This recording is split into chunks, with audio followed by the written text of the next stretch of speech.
Austin, we cannot have another Star Wars, DC, and Marvel podcast. We can't.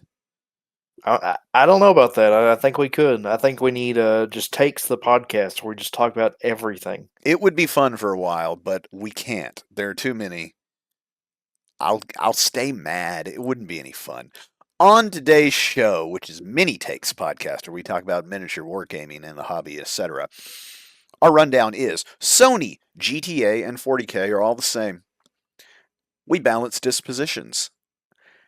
Epic scale Revolutionary War stuff almost got me. More bolt action. And haggling at Petco. Oh yeah. Let's start the show. Mini Takes podcast. Look, if I open up your painting tutorial and the first step is getting out an airbrush, buddy, I'm not watching. Bunch of nerds on the internet. Are you even having fun with this anymore? Shane, if this happens, there's going to be wailing and gnashing of teeth, people burning their armies. If you can't see it, don't paint it. Austin, today in Room for Future Nonsense, it says everyone's second favorite hobby is fixing 40K. 11th edition has been out. Ever? Oh my gosh. 11th edition has been out for like 25 seconds and everybody wants to fix it. And I'm me. I'm everybody. Mm-hmm. Of course I know him. He's me.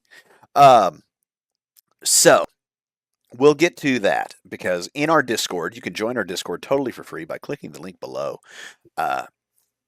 You can see that stuff. Now, I'm going to adjust the show a little bit. I'm going to move it around because most of our comments, most of the Mini Takes comments where Mini Takes wants your takes, do come from the Discord. There are some others around, but they all pretty much have to do with that middle part of our rundown on disposition balance. We're going to talk a lot about that, but the first thing I want to touch on, and I want to see if you have any takes on it, is there's a lot going on in gaming right now. The thing that is going on in gaming is that GTA 6 is coming out. Grand Theft Auto 6. Have you played any Grand Theft Autos, Austin? Oh, I did at my cousin's house, but I was a very naughty boy when I did. My mother would have been very disapproving of that. I haven't touched a GTA in my own personal time since. I started on San Andreas, skipped 4, and then played 5 for quite some time, and 5 is absolutely excellent. It's one of the best video games that has ever been created by man, and it's not even very close. It's just great. The shooting feels great. The driving feels great. The wanton destruction and shenanigans you get into are all great. The story's great. The voice acting's great. The jokes are funny. The radio's wonderful. It's great. And GTA 6 is likely to be just as great. They've certainly spent enough money and taken enough time to produce it for us. And so, it finally went on pre-order. And it was $80, but it's $100 if you want to have the tattoo shop and stuff like that. So it's a $100 game. It's the most expensive game, which it isn't because there's editions of Madden that cost more than that every single year and nobody complains. Like, I guess there are people that complain. The normies don't complain, but this got most of the normies up in arms. How could you pay $100 for a video game? Which... Mm-hmm. Video game prices haven't even kept up with inflation, but we don't need to get into that, all right? What's expensive to you is expensive to you, and what is not is not.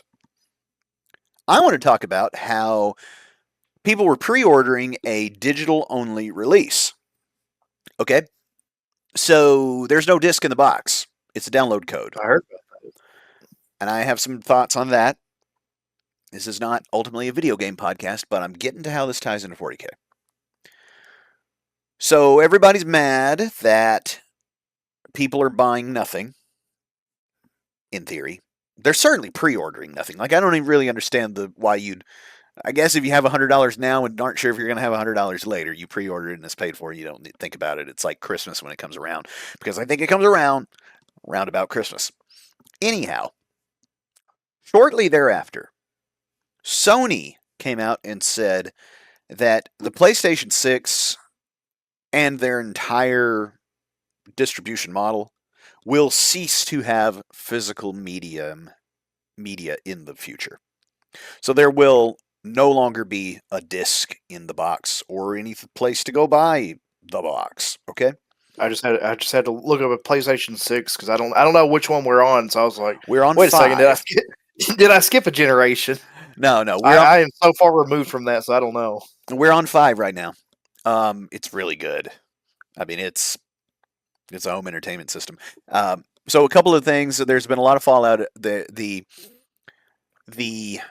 you never actually own anything. People are all out in force, all on the internet, complaining that you should own the stuff you buy. It shouldn't be like some temporary license and everything. They of course fail to realize that even your property deed just makes you the temporary custodian of the thing, and then when you die or if they feel like it, the government takes the land back. But let's not get too far into the dread, right? The existential dread that is this capitalist thing we've made.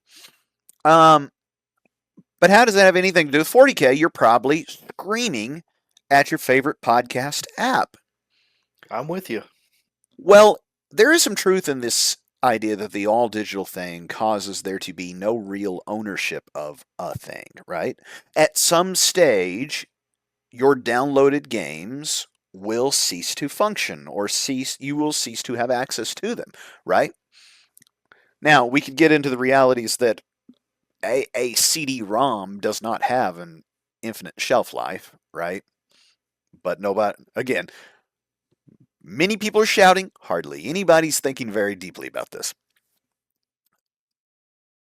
But in 40K, there has been a fairly loud and frequent um, call for digital rules, right?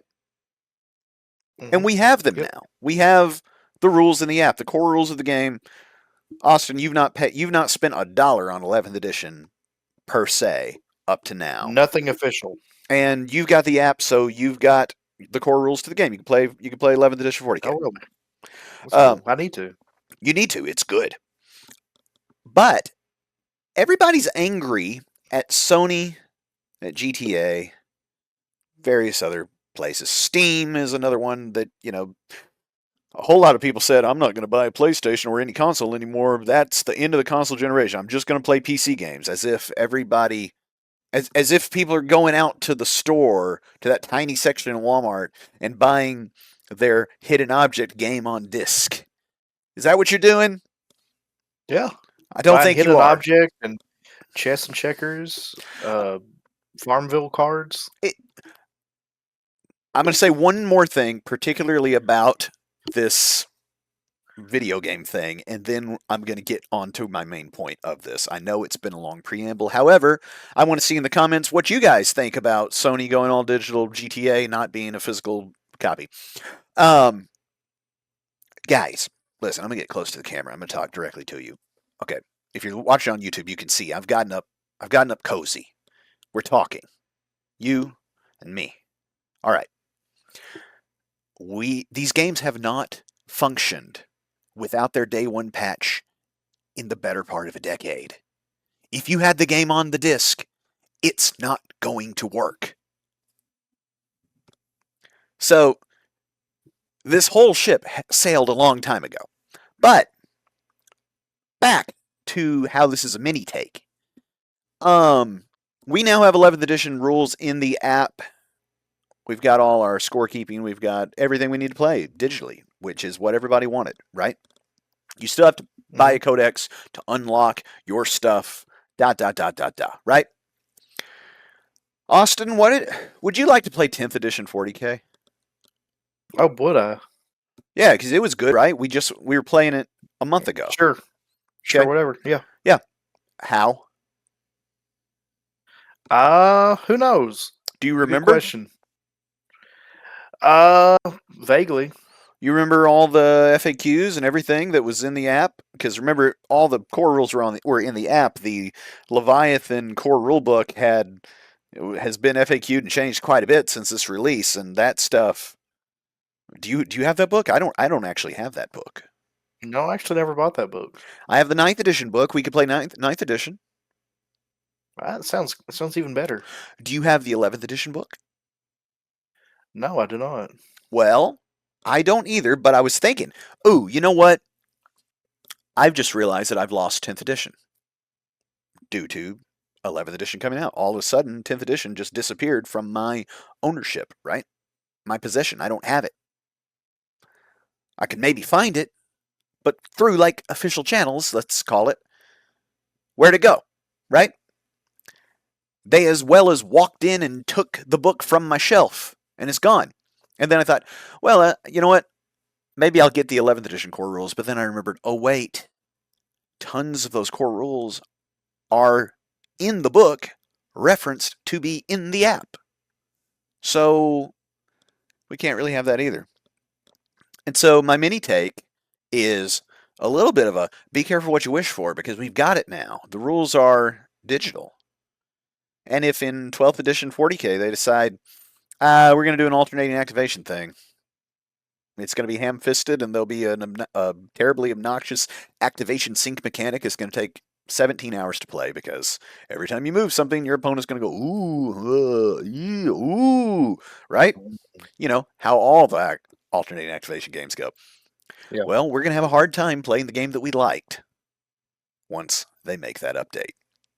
Get in the comments, let us know what you think about that. Do you have anything on any of that? I feel like we hit a lot of pieces. Yeah, I guess we just have to eat it as a consumer and just go along with it. I mean, what else is there to do as a consumer such as ourselves? We could not buy it in the case of the video games, the PlayStation 6, etc. But I have to consume. I am a consumer. Here's the thing, right? At risk of getting a bit too broad and outside of the scope of mini takes, I have a take that I would like to offer. For any time that you start feeling like everything sucks, okay? Our country and government and way of life is not ideal, is it? No? Certainly not. A lot of problems. Big problems, little problems, personal problems, societal problems, right? Uh-huh. Here where we live, you and I, in the great state of Arkansas in the south of the United States of America, we both ate lunch. We probably ate dinner. I think there's some dinner cooking for me in the other room. I painted a mini this week. I sat down to do a podcast, for all intents and purposes, for free with you, on the internet, with video. It's not that bad. Video games being all digital. Still better than no video games.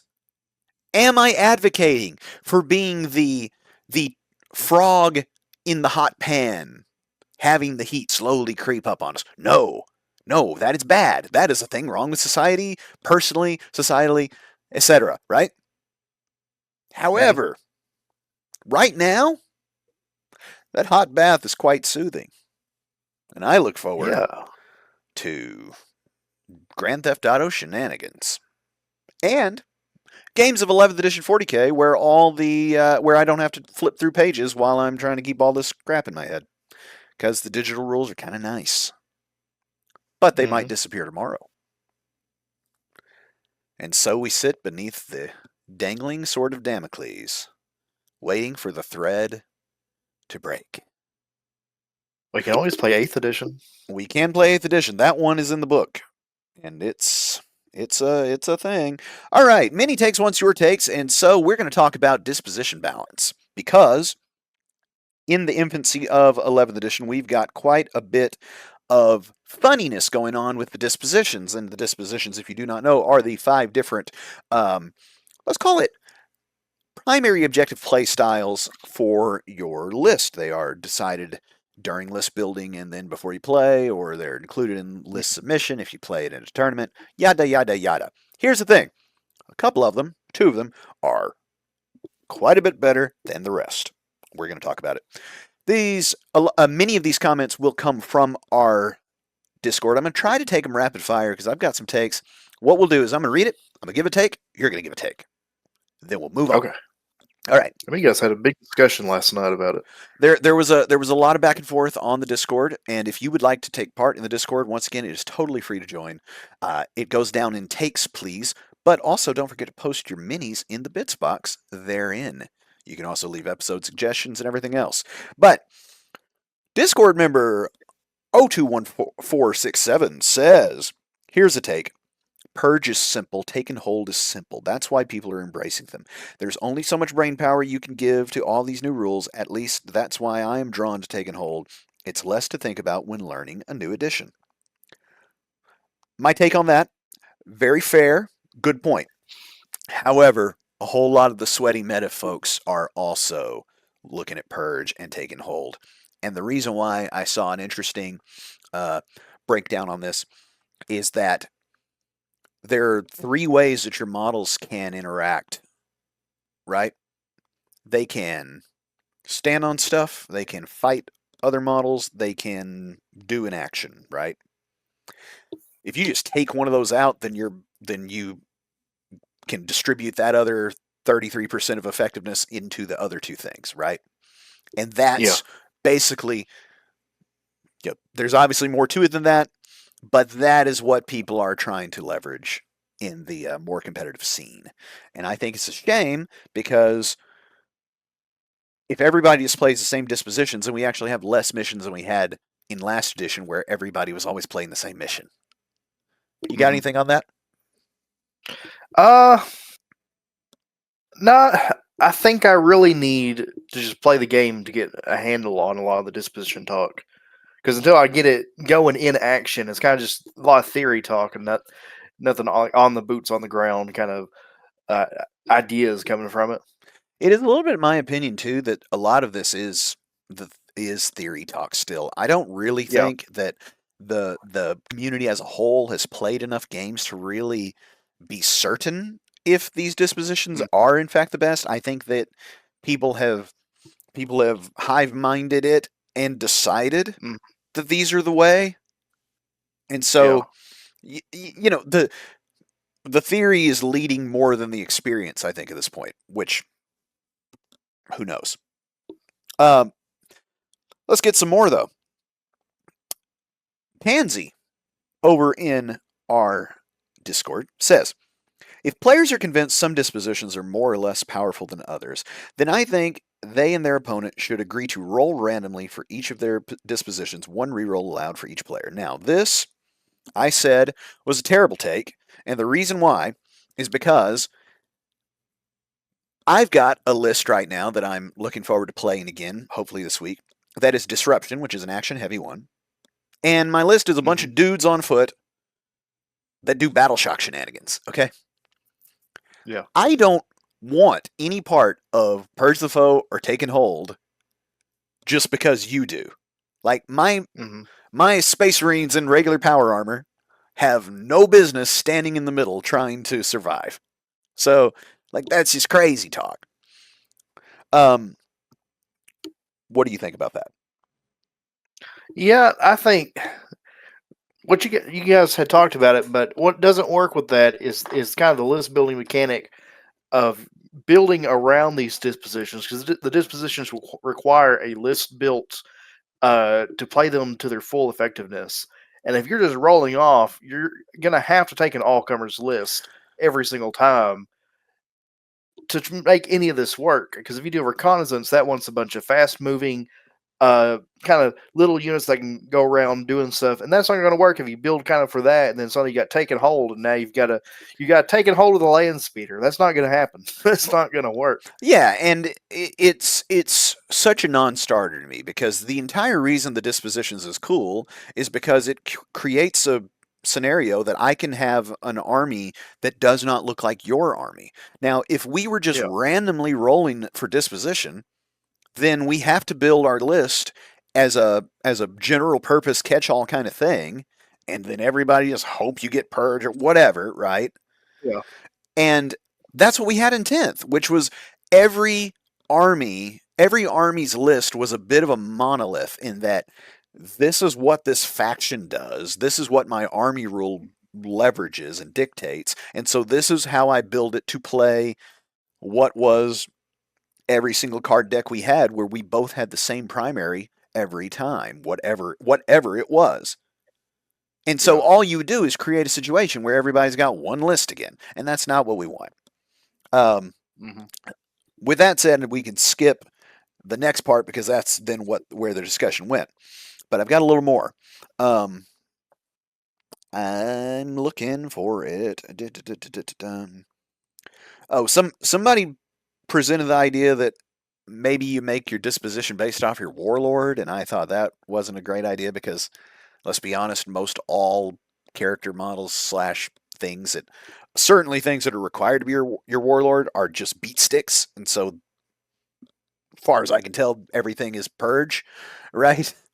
Maybe Marnius Caldar That can be a take and hold guy. Like, what in Chaos Space the Marines is going to be the disruption guy? I don't know.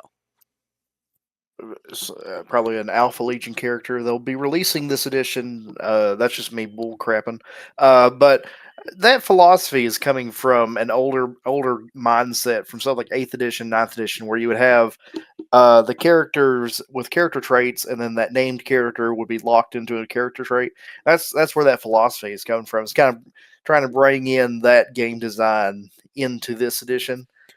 And while I kind of like the idea behind it, it just doesn't work because we already have the detachments that lock you into a disposition. Yeah, and the detachments, theoretically, if GW's done their job right, they've picked dispositions that make sense for the flavor of the detachment, right?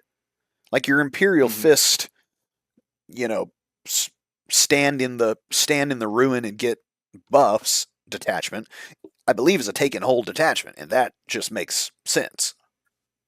Hmm. Because what else would it be? Like that's what they do. Yeah. We're the Imperial Fist. What do we do, boys? Stand right here. Okay, what dispositions do we get to select if we take them? We get to stand right here. That's what you want. Mm. I got a bunch of Yeah. raptors flying around and demons popping around and psychers and things. So we're disrupting. That's what we do. Um, I'm going to go ahead and read some more. Oh, I wanted to say one more thing about. So how do we? Here's a couple of things. First, to our lovely community of listeners, I love all your takes. In that you make them. Good, bad, otherwise, put your takes in the comments, put your takes in the Discord. We're going to read them. We'll read them, we'll discuss them with you, we'll tell them, just like how you can say we suck and we're going to read them. We will tell you if we don't like your takes too. I think it's fun that way. Not every idea is a great idea, but it's good that you had one. Am I right? Yeah. Um, Now, I do have an answer. I think the way that they balance these dispositions is this way. When I played my game of 11th, it was reconnaissance versus disruption. And we both got to middle of turn 4 and then realized we only needed like 3 points to max out primary with turn 5 coming. And all kinds of Hmm. plans for how, okay, I got to do an action, I got to do this for the primary, right? We were already going to max it out. If we did next to nothing, we were maxing out primary. And it occurred to me that in a 5-turn game, 45 points primary is only 9 points per turn. That's just math. Obviously, you can adjust the math slightly because turn 1, often it's a little harder to score some primary. So Uh-huh. maybe you're shooting for an even 10 every turn for primary, and you got 5 at the beginning. There's 45. Hmm. I think what they should do is because again, it's a digital rule set. We've got the mission cards and everything in the app. Now, I think the Friendly Little Game Store has me a card deck, which could be invalidated in the next week or two. That's going to be kind of strange, but I guess I'll have it for posterity when we're playing 11th edition by core rules memory in the future. But what they should do is just make the purge and the take and hold very, very tight for maxing out your primary scoring, such that maybe there are only 10 points to be scored per round if you are optimal, if you nail it, right? Because then it's going to be harder to blow out your opponent by just killing all their stuff or standing on the point and killing all their stuff, the two things you do in Purge and Take and Hold. Hmm. Whereas the actiony ones might have 14, 15 points available per turn to do them. And these numbers can be adjusted. So they can all be balanced to make some kind of sense, because you are giving up assets to do these actions and to be in suboptimal combat position. Yeah. And also, not for nothing, it is easier, simpler, less mental load to play Purge, to play Take and Hold. And so it should Mhm. theoretically cost something for being harder to mess up, right? Yeah. Whereas I got to keep in mind, okay, so this guy's going to stand in the middle, but he's not going to be able to shoot. So I'm going to have bring this guy in to try to shoot. He's going to do the action. Don't forget to do the action, or else, right? And on and on and on. Mhm. Um, but then everybody will get to play the way they want, and you'll have fair games, because that's what they are. They're fair games. If you're killing all my stuff, it's going to be really hard for me to even score 9 by the end, because I'm not going to have anything left. Like, you're still going Mhm. to be trying to table me if you're a Purge guy. The question is, if I manage to, through force of cleverness, keep you from wiping me off the table, then you might only score 40 or 38 in your primary, whereas I might have maxed out. Now, my secondary is going to be more difficult, because we've got a couple of actions and various things we've got to do. While I've already got to do that, your guys can just be running around. Anyway, that's how I think I would fix it. Let's move on. Austin, this week, as we were recording this last weekend was the 4th of July here in the grand old United States of America. We went and watched It was an important baseball. one. We went and watched baseball and fireworks and had hot apple pie afterwards. We didn't have any apple pie. It was hot, though. And let me tell you, over on Warlord Games, this ought to tie in nicely to your bolt action topic you've got here that I know nothing of. But, son, that epic scale Revolutionary War was calling to me. Oh, was it? Have you seen this thing? I've looked at it. Boy, they look. Revolutionary War isn't my thing. Well, it's not my thing either. But they put it up on sale, and they put George Washington as their mini of the month. Their what do they call it? I forget what they call it at Warlord. It's their special character of the month, and he looked great on the website. And I thought, oh no, I can't have this. Now it passed, but I want to know, folks, have you ever played an epic scale game? Because it looks kind of good. I think it would be super obnoxious to paint. Super obnoxious. Those guys are small. I just don't want to paint the white. It's a lot of white. It's a lot of white next to That's one red. right It's a lot there. of white next to blue. I mean, it could go wrong on you so quick. That's why I haven't played Napoleonics. Let's see. Let's bump down some more. Oh my gosh, they have epic battles townfolk. Oh yeah. Why would you ever need this? Well, Why would you ever need 15 millimeter scale townsfolk? they might need to run I mean, scared out of the way. yeah, I think these are more like 12 millimeter. But like I'm just looking at it, they got a little guy with a tricorn and a cane. They got a little mom with children, town crier. This is crazy. It's great, isn't it? Can you imagine Yeah, you it's imagine if you had them inside the fort? Of course, you would have a big MDF fort, and you'd have the guys on the ramparts and out front and yada yada. No, you could go nuts, they man. have a mascot bear for the Hessians. Why? What this is they're taking everything from 28 millimeter wargaming for this kind of stuff, all your weird like baggage train crew and bear mascots, and they're saying, okay, well now here it is in epic scale for no reason at all besides we can. And it's crazy. I don't know how I'd keep myself if I had an epic scale anything from working the battlefield in or around a model train set. It's insane. That'd be pretty good, wouldn't it? I All right. guess it'd be better. Yeah. I mean, model trains are cool. I can't have another hobby. I'm not allowed. Okay, you've got more bolt action, or what's next for bolt action. What are you talking about?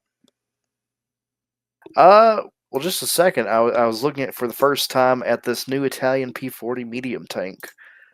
Very cool looking. But what I'm actually talking about is Warlord released an article recently called Bolt Action. Where do we go from here? And I thought this was interesting. They're kind of road mapping out the rest of this edition, or at least like a little bit, maybe for the rest of the year. And they're talking about the next book is going to be Armies of France after British Commonwealth. So they're going to be bringing in rules for playing early war France, and I believe they're also doing late war France. So you can play late war France. So you can And then play they're doing armies of so you can play people what? hiding in their houses. No, you can play the French forces that landed in Normandy, uh, and taking the fight back to Germany, trying to reclaim France. See, And they'd be armed with stuff like. I was under the impression they just hid in their houses until the Americans walked by. No, and I think that's real offensive to stuff like the French partisans and others. Uh, but the French forces, some got to get away from France during Dunkirk, and then they regrouped and were able to go back to France during the Normandy invasions later on. And they were kitted mainly in American equipment, so they would have had Shermans and generally American uniforms. Some of them kept their French helmets if they still had them, but for the most part, they would have been kitted out in American gear. Uh, but yeah, France did take part in the rest of the war. And then armies of Europe, um, they're going to be releasing this as its own book. This is going to be similar to Commonwealth, and it's going to have armies such as Belgium, Poland, Finland, and Hungary. So kind of a mix of Allied and Axis going on there. Uh, and it's also going to have rules for partisans in that they're going to have Western Europe, Eastern Europe, and the Balkan partisans. So if we're playing kind of like civilian militia groups to try to, I guess, narrow down the army list because they'd be different depending on where they're from. Yeah. They've divided them up into different areas. So some might have a bit more specialized rules for what they're doing. And then they're also talking about they're releasing a couple new PDF armies. They said some of the PDF armies, there's just not enough there to make them their own armies of book. So they'll be staying as a free PDF, and I think they may be touching on them a little bit, just kind of rebalancing them or adding a few new things. But they are going to be adding new armies. One army I can see them possibly adding is China in the future, because I believe right now China lacks a PDF, and they used to have rules in earlier editions of Bolt Action, but right now the current edition there are no official rules for China. So it will be interesting to see if they do add them. And they talk about new models upcoming, and it's mainly a push for them doing the new plastic sculpts for their heavy weapons and support weapons. So we should see more of those. I know we saw Germans released first, and then we've recently seen Americans. So we may see something like Soviets or British up next So you're saying to get their so you're saying I put together all those fiddly little mortars out of metal yeah for nothing. yeah Well, I yeah mean, I had to. your loss. I could have had an You easier lose. time. They look Yeah, good. just had to wait a little bit. Well, I Yeah. was impatient. I had to have them Uh now. I yeah, want but to that's a know. look at where Bolt Action's going. Yeah, Bolt Action's interesting this edition because what I've not seen any of is in edition Bolt Action. They did a lot of campaign books, a lot of Hmm. a lot of sort of ongoing narrative for various um, theaters, and that included pieces of list building, special rules for terrain, the story, the history, all that kind of thing. And I've not seen any of those for Bolt Action Third. Instead, it seems they're going down this. I guess it makes sense to sell more models rather than sell more books, but they're getting real niche with who you could field. And maybe that's because they sort of mastered the big armies of in second edition, I feel like maybe.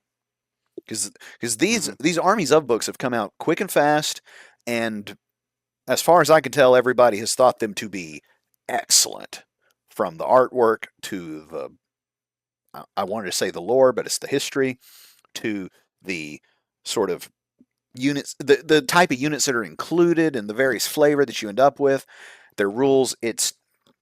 We've talked about it before, folks, and if you haven't heard our takes on bolt action, I want to give them to you briefly. It is excellent in every way that you can come up with. Austin, what do you think of bolt action for the uninitiated? I think that Bolt Action is an amazing game for playing 28 millimeter skirmish, 20th century combat. I think that if you had to pick a second war game from the list of war games and say this is the best game on the market, I think after you take out the Warhammer games, I mean, you may a bit of contention between Age of Sigmar and 40k, but once you nix the Games Workshop stuff, I believe Bolt Action is up there on that pedestal in third place. There's something too that it is an easier thing. It is not as heavy a lift as what 40k is trying to do. From just a sort of Mm-hmm. what is being played out and realized on the tabletop, right? Because in bolt action, Yeah. it's just guys shooting rifles at each other. There's some tanks and some things, and it handles those brilliantly. But the sort of how we always say, 40k feels best when the Space Marine feels good, right? That whole hit on three, save on three thing is the sweet spot where if that's cooking, it just feels Mm-hmm. great. Bolt action feels so good when it's squads of guys firing small arms at squads of guys around Yeah. European countryside terrain.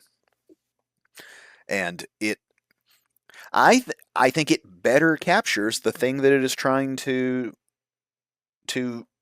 capture than 40k does. Because 40k gets so far out there, it's weird, Yeah. and it's meant to be. Yeah. It's For a sure. sci-fi thing. Um, Mm-hmm. So again, we cannot heap enough praise upon bolt action. If you're not playing it, you need to tell Warlord we sent you, and maybe they'll know who we are. They have no Mm-hmm. reason to know, but if you keep talking about us, they will. All right, last thing on the show, Austin, haggling at Petco. What happened? So this is outside of the mini takes realm, but It's a I'm going to hobby tie thing. this into a little thing at the end. Yeah, it's a hobby thing, but also kind of just a general, maybe a bit of a cheat or something, cheat code for life. But haggling is not dead, uh, especially Certainly at big not. box stores. To my surprise, now I for my 4th of July weekend, I went out to Lake Norfolk over in Mountain Home and enjoyed my time out there.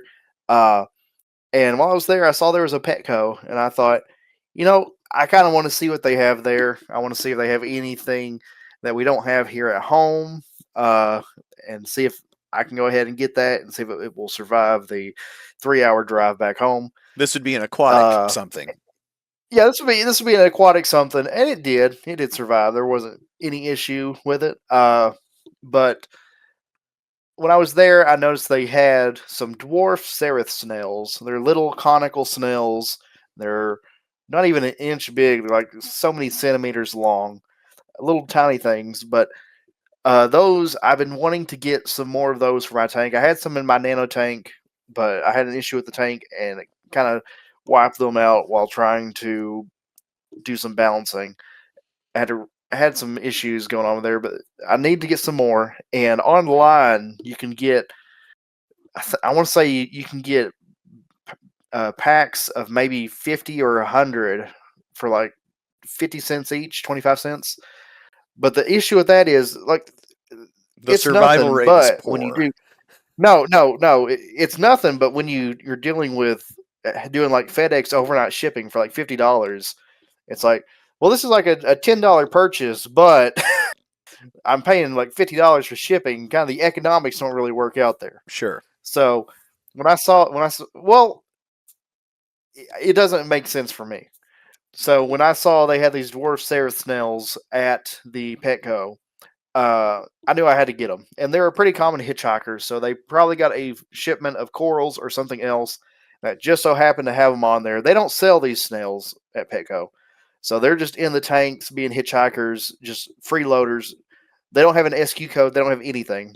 So there's no way for them to technically sell them to me. Mhm. So I ask the employee, I say, hey, I'd like to get this fish, but also I noticed you have these little dwarf Sarah snails. I know you don't have the S key code on there. I've looked over, you don't have any barcodes for anything like this. Would you be willing to do me a deal and sell these for me for uh just a little price or something? And so they work with me, and I ended up getting 9 snails for what ended up being a $5 donation at Petco. Really But good. it was, yeah, it yeah, I had to lay down the charm to get that deal going. Sometimes you have to. We would be remiss if we did not read the last mini take that was given to us over on Spotify today. This comes from David Company, and he's talking about last episode. Our main topic was about GW. Big air quotes killing Tabletop Simulator. Tabletop Simulator is fine, everyone. It wasn't actually that big a deal, as we told you in the podcast. But Dave and Company say these issues stem from GW's DIY days. Back then, so much was left to the players: homemade terrain, battles, conversions, you name it. These were not only left to the player, GW encouraged it. How much terrain I've made with pink board and a hot wire cutter. This DIY approach is still in 40K, though GW itself does not usually encourage it now. But that strain of DIY is still there: 3D printing, simulator, etc. GW has the legal right to protect their IP, but DIY players resent it. I mean, it's just fair stuff that Dave and Company puts down there, and I think he's probably right. Oh I yeah, I think that's as go ahead. no. I was saying that's definitely where a lot of this resentment's coming from. Yeah, I think there's a funny. We'll have to do a pod where we just maybe kick this around, but the idea that the 3D printing thing bothers me, where people talk about, man, I'm not playing these GW projects, I'm going to 3D print everything. Like we talked about with the gaming, you could just eat it because you're a consumer, or you could stop buying it. If you stop buying it, there either won't be any games anymore, or in the case of the video games, they'll change their distribution method to match what the market demands, right? In the case of GW, Mm-hmm. like, they would kind of cease to exist if everybody just quit buying models. And then I talked about how our rules are all digital, and 10th edition would be hard to play now, just from one day to the next. Like, you'd be throwing the baby out with the plastic cash money bathwater, because then I don't Yeah. know. Like, okay, so now you're printing a bunch of armies. What are you gonna play with them? You know, Mm. like somewhere there's this dichotomy of let us do what we want because we're. Let's be honest. We could say creative. We could say fans. We could say hobbyists. The grand majority of the time is just because people are cheap. It's like, okay, well, you could do that. You could be cheap. All this in the name of saving money, being cheap, whatever. Your innate hatred of capitalism tendencies, right? Fine. But then I don't know what you're going to play. I don't want to play one-page rules. Mm-hmm. Anyway, get at us down in the comments. Share with your friends, subscribe, etc. And leave your Many takes.